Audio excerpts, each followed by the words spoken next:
बहुत बहुत नमस्कार दोस्तों। आपका दोस्त यश सिंह बोल रहा हूँ। आशा करता हूँ आप सभी बहुत अच्छे होंगे। मित्रों देखिए, मैं कोई टीवी एंकर तो हूँ नहीं कि मैं उनकी तरह पूरी स्पीड में और अपनी बात को किसी टेलीप्रॉम्प्टर के द्वारा पढ़ के बोलूँ, जिससे पूरी स्पीड से बोलता रहूँ और आप सुनते रहें। मैं टेलीप्रॉम्प्टर देख के बोलता नहीं हूँ मित्रों। मैं तो जो भी बात होती है वो जैसे जैसे सामने विषय में आती है वैसे वैसे आपको बताता रहता हूँ। कोई चीज़ देख के मैं कोई कागज़ देख के पढ़ के बोलता हूँ नहीं, आपके प्रधानमंत्री मोदी जी की तरह जो कि टेलीप्रॉम्प्टर का ही मेरे ख्याल से यूज़ करते हैं। तो मित्रों आज क्या है कि पूरा पर्दाफाश होगा मोदी ब्रांड का कि क्या ये पूरी तरह फेल हो गया है आज की डेट में भारतवर्ष में। तो इस विषय को समझने के लिए हम पूरा भारत का एक एनालिसिस करेंगे, पूरे ऊपर से लेकर नीचे तक, यानी नॉर्थ, साउथ, ईस्ट, वेस्ट और सेंट्रल, पूरे भारत का हम जो है विश्लेषण करते हैं और समझने की कोशिश करते हैं कि ये मोदी ब्रांड क्या फेल हो गया है कि आज की डेट में क्या हालात हैं इस ब्रांड के। ठीक है दोस्तों, तो अब शुरू करते हैं। तो चलिए आते हैं दोस्तों हम नॉर्थ इंडिया में। तो नॉर्थर्न इंडिया यानी हो गया आपका उत्तर भारत। अब आज की डेट में जो भी रिपोर्ट्स आ रही हैं या आप भी देखते होंगे खबरों में, जब से जम्मू कश्मीर में सरकारें हटाई गई है, जो नॉर्मल सरकारें चलती थी 365 हटाने के बाद से, और उसे जो है यूनियन टेरिटरी बना दिया गया है जम्मू कश्मीर और लद्दाख को। ठीक है, आपको पता ही है ये सारी बातें। तो इसके बाद से ये हुआ है कि वहाँ पे गवर्नेंस जो है बड़े ख़राब हो गए हैं हालात गवर्नेंस के।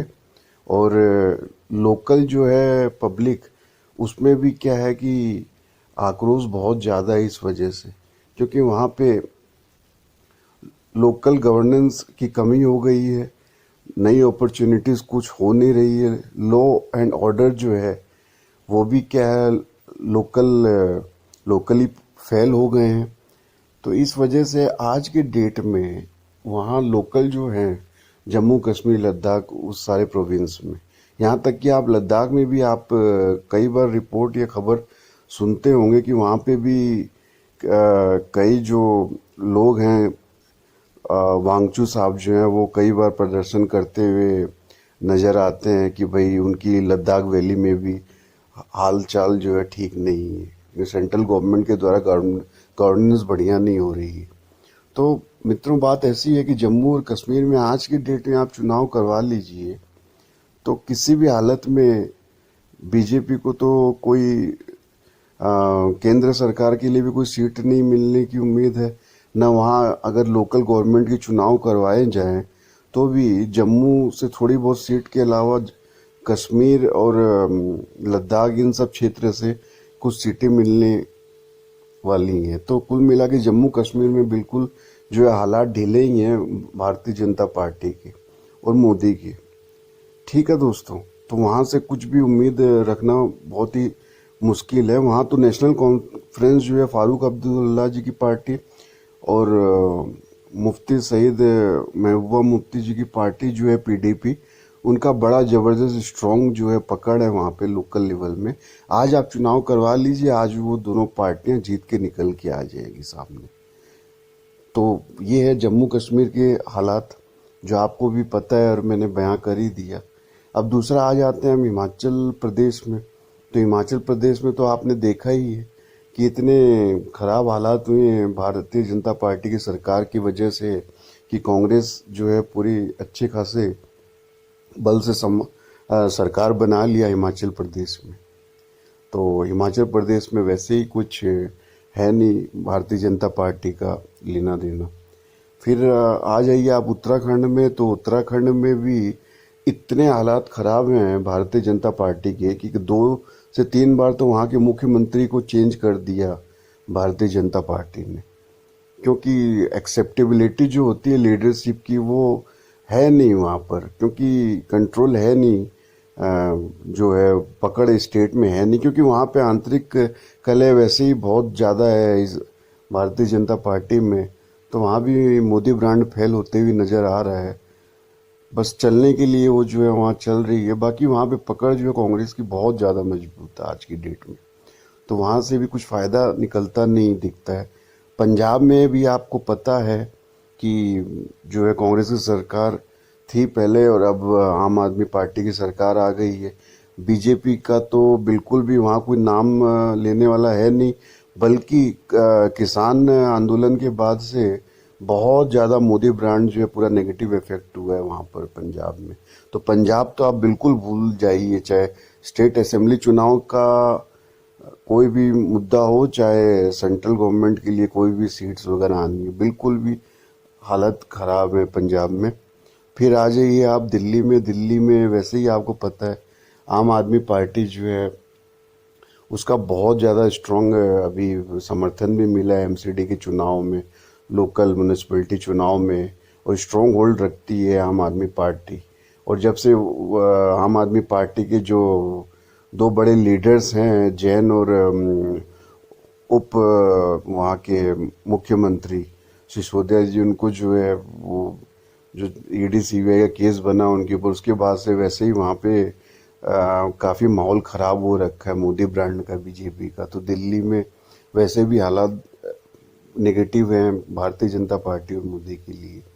अब आ जाइए आप राजस्थान में। तो राजस्थान में इतना अच्छा काम हुआ है स्टेट गवर्नमेंट में गहलोत सरकार के अंतर्गत कि मतलब आप मत पूछिए कि बहुत ज़्यादा जनता का बड़ा अच्छा सपोर्ट है। और जनता भी कई 2-3 बार जो पहले गहलोत साहब रह चुके हैं यहाँ पे मुख्यमंत्री, तो जनता ने भी देखा है कि इनके बड़े अच्छे काम होते हैं और काफ़ी डेवलपमेंटल वर्क होते हैं गवर्नमेंट के द्वारा।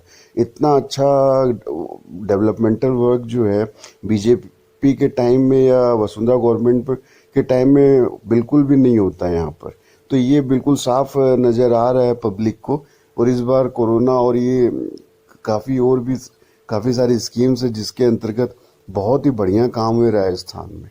दूसरी बात और बता देता हूँ कि बहुत आंतरिक सिर फुटावल बहुत ज़्यादा है बीजेपी में। अलग अलग जो है करीब करीब 8 या 10 खेमे बने हुए हैं यहाँ पे भारतीय जनता पार्टी में। तो बड़ा ही खराब हालत है बीजेपी की। चाहे आप ये समझ लीजिए कि पब्लिक ने भी कांग्रेस का अच्छा काम देखा है, या बीजेपी का वैसे ही अंतरकलह बहुत ज़्यादा है। इसकी वजह से भी जो है बीजेपी का पलड़ा काफ़ी काफ़ी काफ़ी ढीला है राजस्थान में।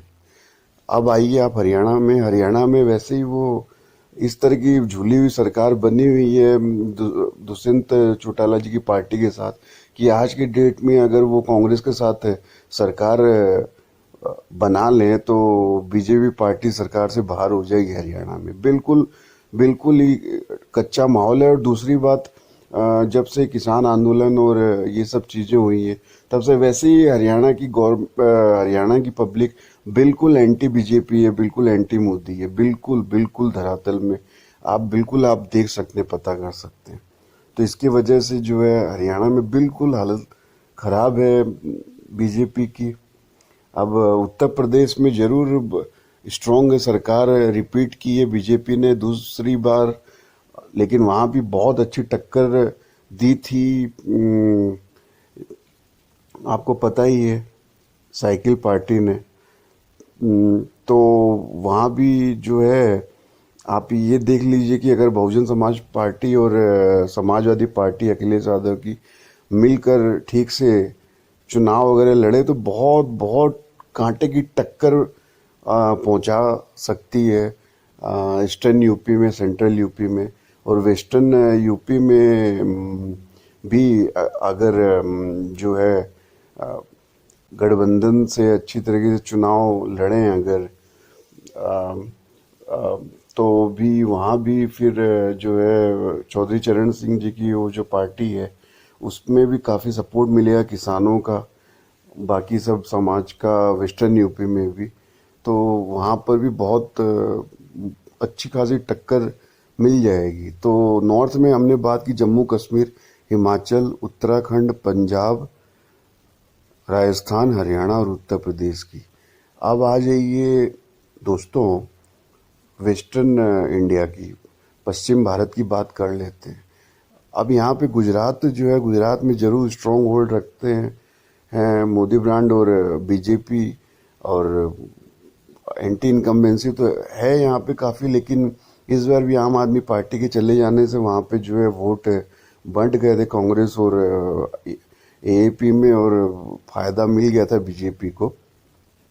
बाकी आंतरिक जो है बहुत नेगेटिव वेव है वहाँ भी, लेकिन फिर भी आप ये कह सकते हैं कि चलिए गुजरात में तो स्ट्रॉन्ग होल्ड मान लेते हैं बीजेपी की, ठीक है। फिर आप आ जाइए महाराष्ट्र में।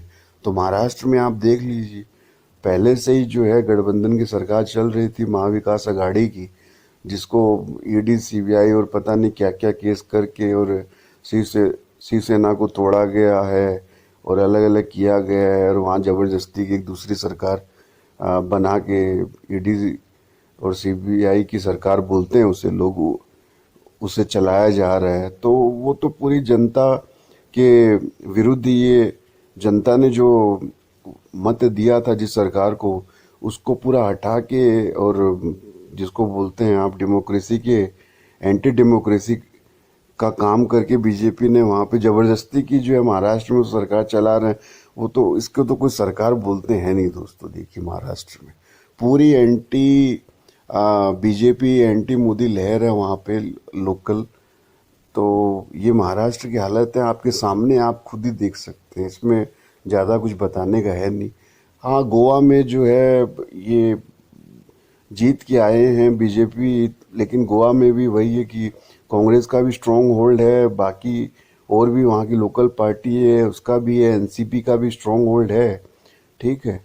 तो वहाँ पे भी टक्कर तो अच्छी खासी मिलेगी, चाहे आप कोई भी चुनाव, सेंट्रल गवर्नमेंट का चुनाव तो आप जब आप करवाएंगे 2024 में, तो आपको ऐसा देखने को मिलेगा गोवा में भी। तो वहाँ भी कोई ऐसी बात नहीं है कि बीजेपी जो है क्लियर कट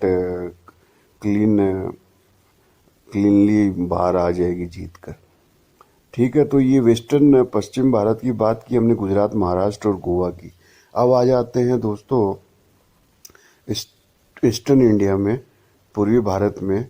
अब इसमें आ जाते पश्चिम बंगाल। पश्चिम बंगाल का तो आपको पता है, वहाँ पे ममता बनर्जी का और जो टीएमसी का जो मजबूत वहाँ पे पकड़ है, और लेफ्ट और कांग्रेस जो है वो भी समर्थन करते ही हैं तृणमूल कांग्रेस को, और वैसे ही गठबंधन से लग रहा है 2024 में भी चुनाव होने वाले हैं वहाँ पे बंगाल में भी। तो बंगाल में तो कुछ है नहीं लेना देना बीजेपी का। फिर आ जाते हैं बिहार में।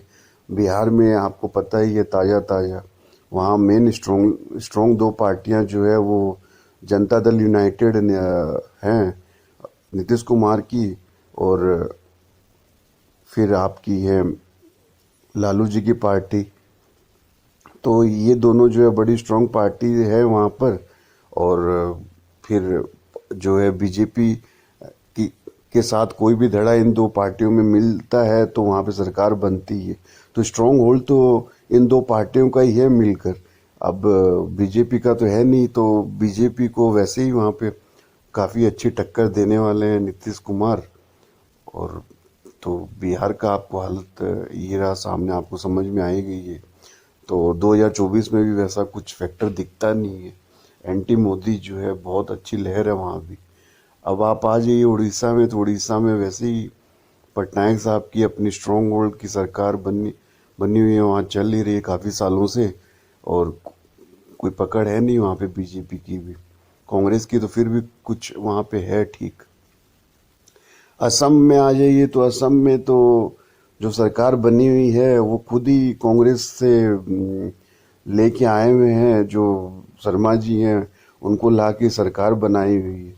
तो वहाँ पे वैसे ही जो है कांग्रेस फैक्टर काफ़ी मतलब जो टूट के जो कांग्रेस फैक्टर गया है असम में, उसके द्वारा जो है मजबूती से सरकार गई थी और बन जाती है, फिर से दूसरी बार भी बनी, तो वो चल रही है वहाँ पे।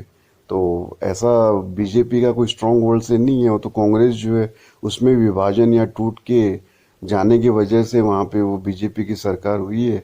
बाकी वो गढ़ तो है कांग्रेस का ही आसाम में भी। तो आसाम में और पूरी मजबूत टक्कर है कांग्रेस की आसाम में। किसी भी पल किसी भी साल आप उठा के देख लीजिए। तो आसाम में भी ऐसा नहीं है कि क्लीन एंड क्लियर जो है मेजोरिटी या बहुत बड़ा जो है वोट बेस बीजेपी या मोदी को है आसाम में। फिर आप आ जाइए झारखंड में, तो झारखंड में वैसी सरकार है नहीं बीजेपी की, और कांग्रेस और शिबू सोरेन और हेमंत सोरेन की जो पार्टी है वो मिलकर वहाँ पे सरकार चला रही है। और जब से वहाँ के मुख्यमंत्री के ऊपर में वो कुछ जांच वगैरह का केस हुआ, तब वहाँ पे जो लोकल जो हैं आदिवासी, जिनका बड़ा अच्छा सपोर्ट है सोरेन एंड पार्टी को, तो उसमें जो है पब्लिक की जो है एंटी सेंटिमेंट वेव है बीजेपी के खिलाफ झारखंड में। तो ईस्टर्न इंडिया में दोस्तों हमने बात की बंगाल, बिहार, उड़ीसा, आसाम, झारखंड। ठीक है, अब हम थोड़ा सेंट्रल इंडिया की भी बात कर लेते हैं। तो सेंट्रल इंडिया में है आपका छत्तीसगढ़ और मध्य प्रदेश। छत्तीसगढ़ में स्ट्रॉन्ग होल्ड है ही कांग्रेस का, और काफ़ी अच्छी वहाँ पे सरकार चली हुई है। तो अभी तो कुछ ऐसा भी है कि वहाँ पे वापस रिपीट होगी गवर्नमेंट कांग्रेस की।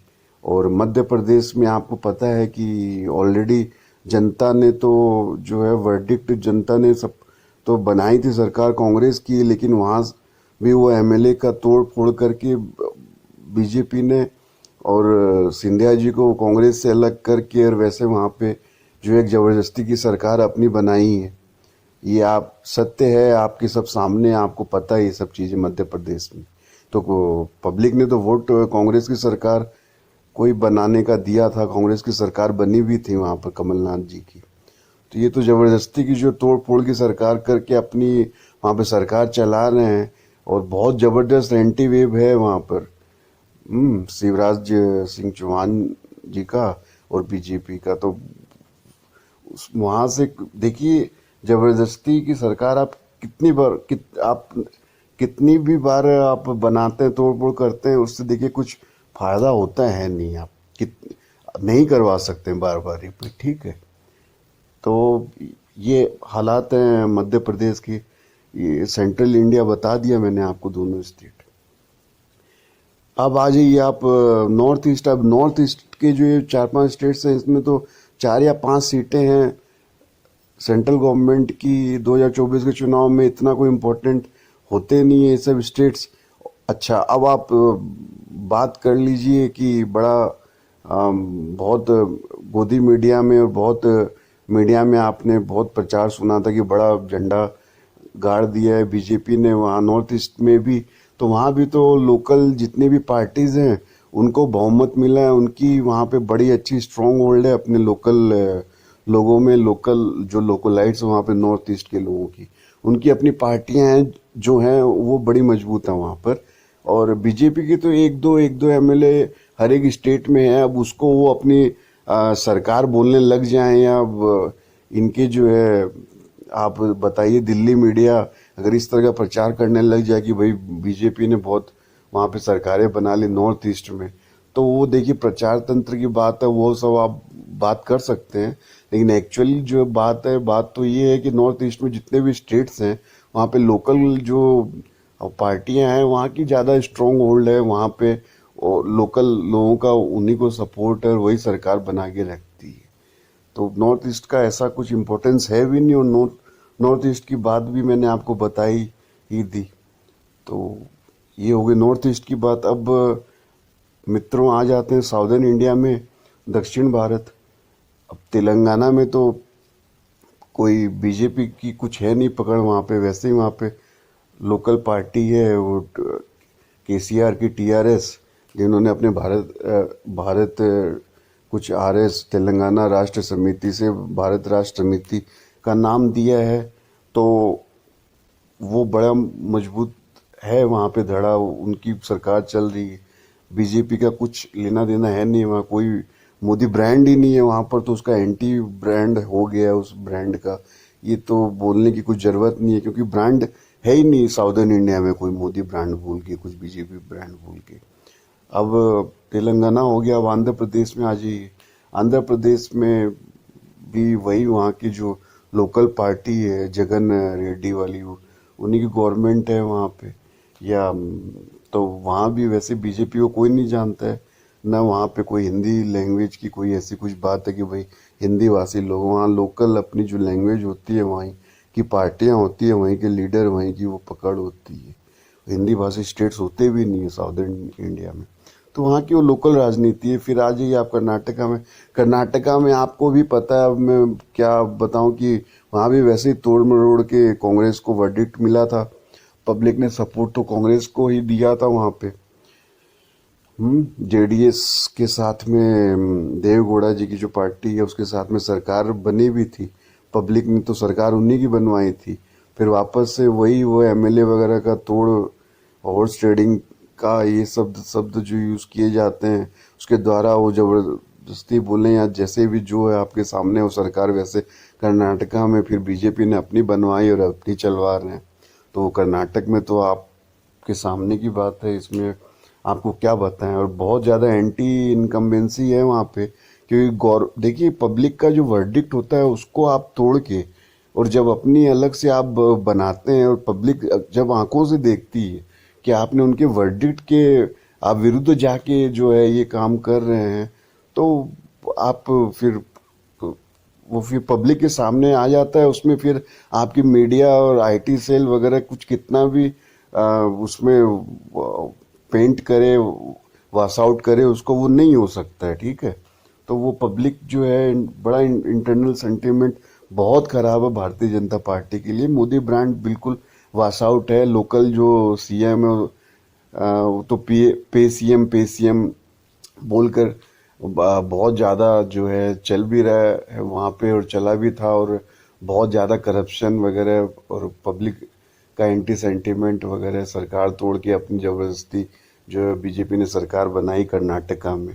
तो ये सब बातें वहाँ पे कुछ बीजेपी का कोई ऐसा रिटर्न कुछ सपोर्ट कुछ वोट के रूप में कुछ आएगा तो कहना दूर की बात है। बहुत कच्चा हाल है कर्नाटक में।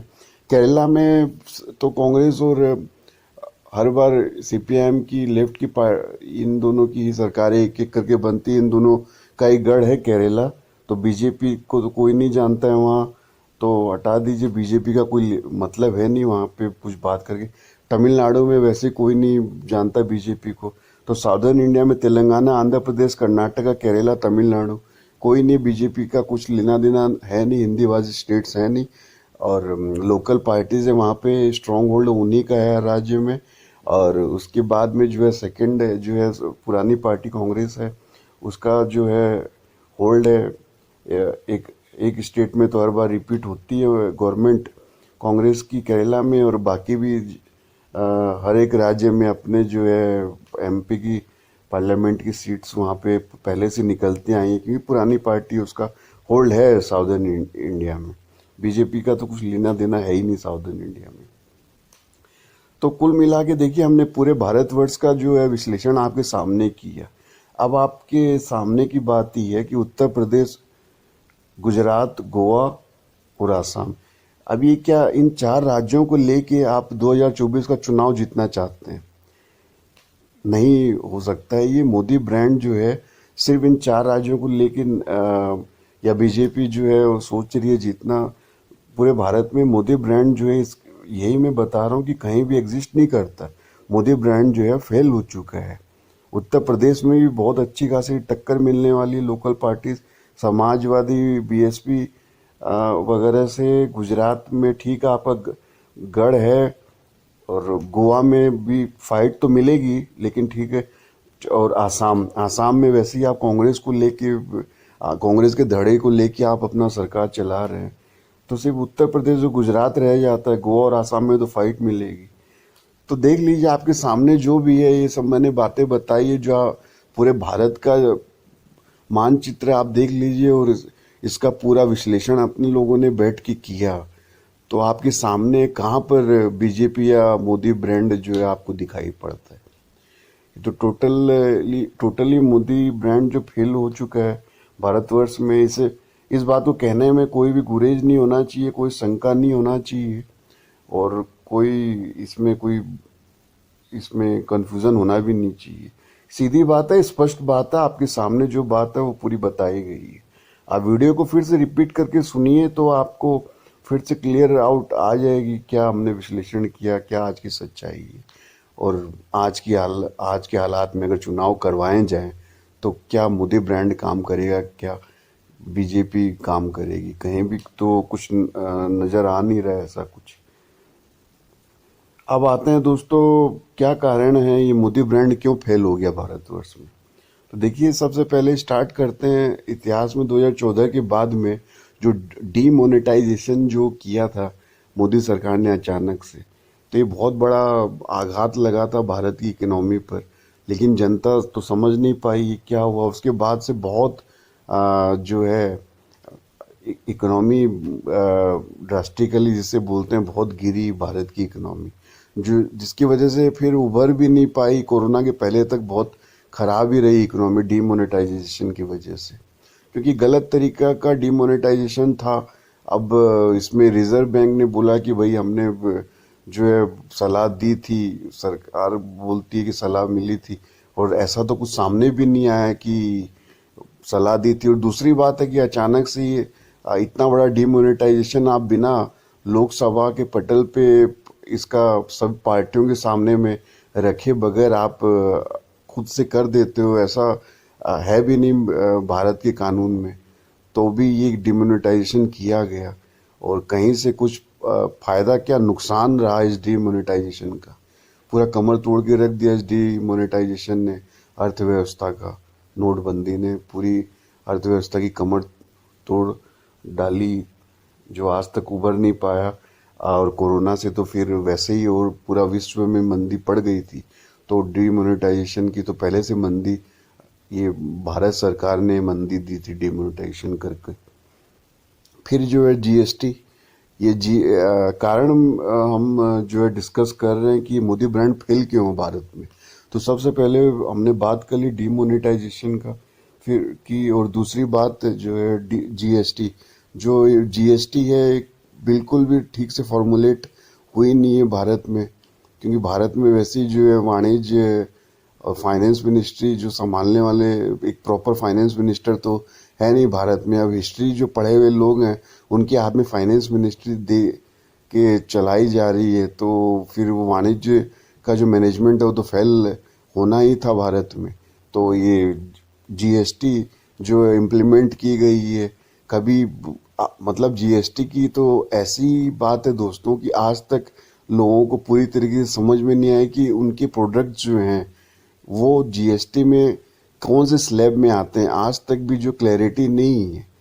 आप बिल्कुल जो है आप आप प्रैक्टिकली आइए रास्ते पर और लोगों से बात करिए। जो बिजनेसमैन है, मिड साइज स्मॉल बिजनेसमैन हो गए, किसी भी बिजनेसमैन, कहीं भी आप बात करिए, उनको अभी तक समझ ही नहीं आता है। कई कई ऐसे प्रोडक्ट्स हैं कि कौन से स्लैब में आएंगे, 18% में, 24 में, 30 में, 4, 5, 6 में, किस में आएंगे। 4-5 जो स्लैब बने हुए किस में आते हैं, ये बहुत बड़ी कंफ्यूजन। आज तक जो है जीएसटी प्रॉपर तरीके से इम्प्लीमेंट हुई नहीं है भारत में। इसने बहुत बड़ा सेटबैक दिया भारत की इकोनॉमी को। तो गलत जीएसटी गलत तरीके से इम्प्लीमेंट होने का कारण जो इकोनॉमी वीक हुई है भारत की। तीसरा जो है एम्प्लॉयमेंट तो बिल्कुल भी कहीं दे नहीं रही है केंद्र सरकार। और चाहे रेलवेज हो, एलआईसी और सेंट्रल गवर्नमेंट्स के अंतर्गत जो भी पब्लिक सेक्टर बैंक्स आते हैं, हाँ, उपक्रम जो होते हैं सेंट्रल गवर्नमेंट के अंतर्गत, इसमें कहीं भी कोई नौकरियां तो कुछ नहीं दिखाई दे रही है। तो बिल्कुल युवाओं में बहुत ज़बरदस्त आक्रोश है। और दूसरी बात ये है कि जो आर्मी में जो है, फौज में जो भर्ती का सिस्टम है, उसमें भी जो है सरकार ने जो नया नियम लेके आ गई है सरकार। तो इसमें भी जो है पूरा भारत का जो युवा है वो बहुत ही नाराज नजर आता है, क्योंकि एम्प्लॉयमेंट जो है पढ़े लिखे को भी नहीं मिल रही है, चाहे रेलवेज हो, चाहे एलआईसी हो, चाहे बैंक्स हो, चाहे केंद्रीय कोई भी उपक्रम हो, वहाँ भी नहीं मिल रही है। आर्मी फौज में जाने वाले जो भी युवा वगैरह रहते हैं, वहाँ भी आपने अग्निवीर वाला जो प्लान लागू कर दिया है, जो 4 साल के लिए आपको जॉब नौकरी लगेगी और फिर आपको बाहर कर दिया जाएगा। तो उस मतलब बोलते हैं ना कि एक चोट लगना और उसके ऊपर में एक नमक और छिड़क दिया है सरकार ने। तो युवा तो बहुत ज़्यादा नाराज हो गए इस एम्प्लॉयमेंट के, खराब एम्प्लॉयमेंट जो है ही नहीं एम्प्लॉयमेंट भारत में, इसकी वजह से मोदी ब्रांड के ऊपर में ये बड़ा नेगेटिव इफेक्ट हुआ एम्प्लॉयमेंट को लेकर। फिर विदेश नीति यहाँ की जो है बहुत खराब वो चीन के वजह से हो रखी है, क्योंकि चाइना अंदर आ रखा है कई हजार किलोमीटर, और यूएस से जो खबरें आती है, वहाँ की इंटेलिजेंस से खबरें आती है मीडिया के जरिए कि भाई इतने किलोमीटर अंदर चीन घुस गया है, और यहाँ पे जो है प्रधानमंत्री कहते हैं कि ऐसा कुछ है नहीं है, जबकि रिपोर्ट्स कुछ और आती है। तो इस चीज की वजह से चीन से और बाकी बांग्लादेश हो गया आपका, श्रीलंका हो गया, नेपाल तक आंख दिखाता है। बांग्लादेश की अर्थव्यवस्था आपके भारत से बेटर हो गई, बांग्लादेश की अर्थव्यवस्था। तो आसपास के जो हैं ये सभी आपको आंख दिखाते हैं। तो विदेश नीति तो खराब हो गई है बिल्कुल। तो इसके वजह से भी मोदी ब्रांड जो है फेल हुआ है। इकोनॉमी पूरी डामाडोल हो गई, मैंने बताया आपको, चाहे डिमोनेटाइजेशन, नोटबंदी हो, जीएसटी हो, इसकी वजह से। और जो फाइनेंस मिनिस्ट्री संभालने के लिए जो मिनिस्टर लगा के रखे हुए हैं, और रिजर्व बैंक में भी आपके पास एक प्रॉपर गवर्नर है नहीं। जो रिजर्व बैंक में भी गवर्नर जो अच्छे थे वो सब भी आपके साथ काम नहीं करना चाहते हैं आपकी सरकार में, वो भी चले जाते हैं आपको छोड़ छोड़ कर। तो रिजर्व बैंक में भी वो नीति जो है अच्छा मैनेजमेंट है नहीं। तो इकोनॉमी का तो डामाडोल होना हर तरीके से बनता था, जो इसकी वजह से भी ये मोदी ब्रांड कमजोर हो गया। इन्फ्लेशन इतना ज़्यादा बढ़ा हुआ है, गैस पेट्रोल सबके आप इतना बढ़ा बढ़ा कर टैक्स लेते हो। जब भी इंटरनेशनल मार्केट में जब पेट्रोल डीजल के भाव कम होते हैं तब भी आप कम नहीं करते हो, तब भी आप बढ़ा बढ़ा के दाम लेते हो भारत में। जब जब युद्ध हो रखा था सीरिया इराक का, उस समय तो नेगेटिव में चला गया था ऑयल प्राइसेस पूरा विश्व भर में। बताइए उस टाइम में भी भारत में इतना बड़ा टैक्स सिस्टम लगा के रखा हुआ था, और इतना आप रेट ले रहे थे, केंद्र सरकार जो है इतना बड़ा रेट ले रही थी पेट्रोल डीजल वगैरह से वसूल रही थी। उसके बाद में जब भाव बढ़ते हैं तब आप तो ज़्यादा टैक्स वैसे ही लगा के भाव बढ़ा के रखते हो। तो कुल मिलाकर जो है, और हर चीज़ों का दाम बढ़े हुए हैं, बढ़ते रहते हैं, कोई कंट्रोल आप नहीं कर सकते हो सरकार में बैठ के। तो इतनी ज़्यादा महंगाई जो बढ़ी हुई है, ये तो लोगों को बिल्कुल परेशान करके रखी हुई है भारत में।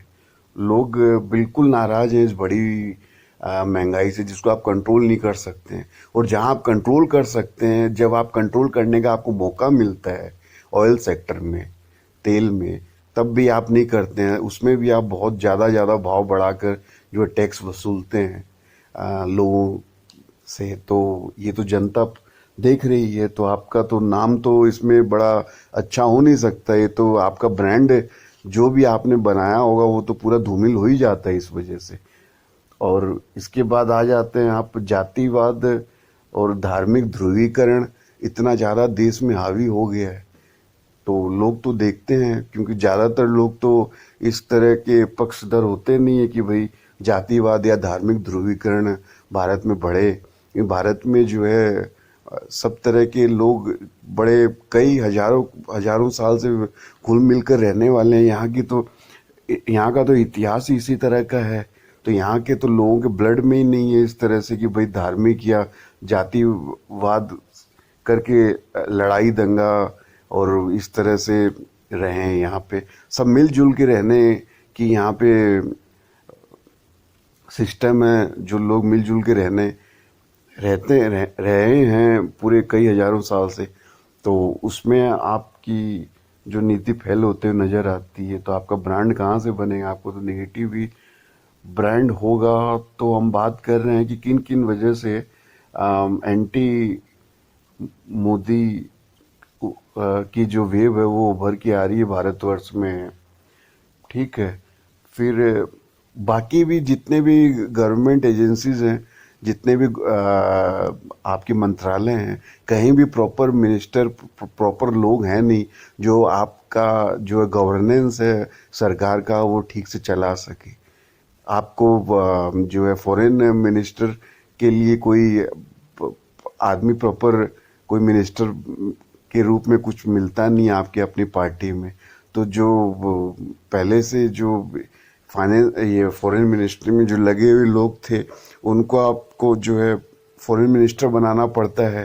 रिजर्व बैंक में आपको गवर्नर नहीं मिलता प्रॉपर, जो लोग मिले हुए होते हैं वो चले जाते हैं आपको। फाइनेंस मिनिस्टर जो है आपको फाइनेंस का जानकार नहीं मिलता है। तो कुल मिलाकर ये तो इम्पोर्टेंट मिनिस्ट्रीज हो गई, इनके लिए प्रॉपर अगर लोग नहीं मिलते हैं आपको, तो आप कहाँ से गवर्नेंस चलाओगे, कहाँ से आप सरकार चलाओगे, कहाँ से आप कंट्रोल रख पाओगे, कहाँ से आप जो पब्लिक पॉलिसी होती है जिसे इम्प्लीमेंट करने से भारत के लोगों की तरक्की हो, भारत की तरक्की हो, वो सब कर सकोगे? बताइए। तो ये सब में तो बिल्कुल एब्सेंस है। तो और इन सब कारणों से दोस्तों ऐसा है कि जो मोदी ब्रांड है वो भारत में टोटली फेल हो चुका आज के डेट में। और कहीं भी मैंने तो आपको नॉर्थ, साउथ, ईस्ट, वेस्ट और सेंट्रल इंडिया, पूरे के पूरे इंडिया की बात कर ली, आपके सामने एनालिसिस कर लिया। और सिर्फ उत्तर प्रदेश और गुजरात, गोवा, असम, ये दो चार निकल के आए हैं, जिसमें गोवा असम में फाइट है, उत्तर प्रदेश में भी फाइट आपको लोकल जो है पार्टी समाजवादी और ये सबसे मिलने वाली है।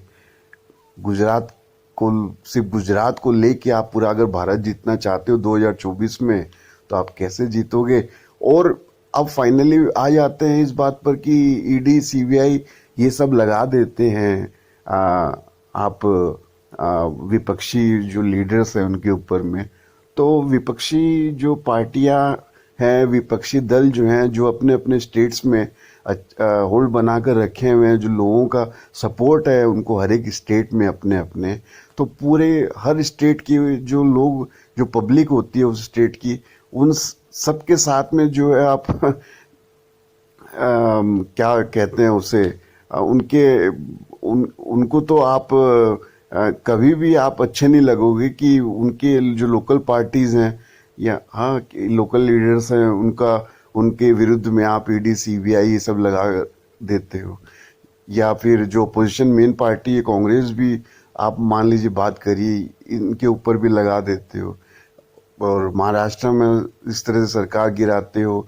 कई बार तो कोर्ट ने भी कह दिया है कि आपने जो ईडी, सीबीआई लगाई है ये इस बिल्कुल भी सही नहीं है और इसके पीछे कुछ कारण भी नहीं नजर आते हैं। और कोर्ट ने कई बार कहा है कि ये गलत केस बनाया था ईडी ने।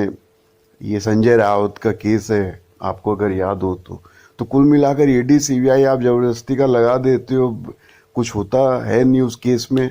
तो पब्लिक टोटली समझ रही है, समझती है ये सब कि सिर्फ ओपोजिशन के विपक्षी दलों की आवाज को दबाने के लिए आप ये काम करते हो। तो इस तरह से आप जो है जो गलत इस्तेमाल करते हो सेंट्रल एजेंसीज का, तो इससे क्या है कि पब्लिक का नेगेटिव सेंटिमेंट बनता है आपके ऊपर में।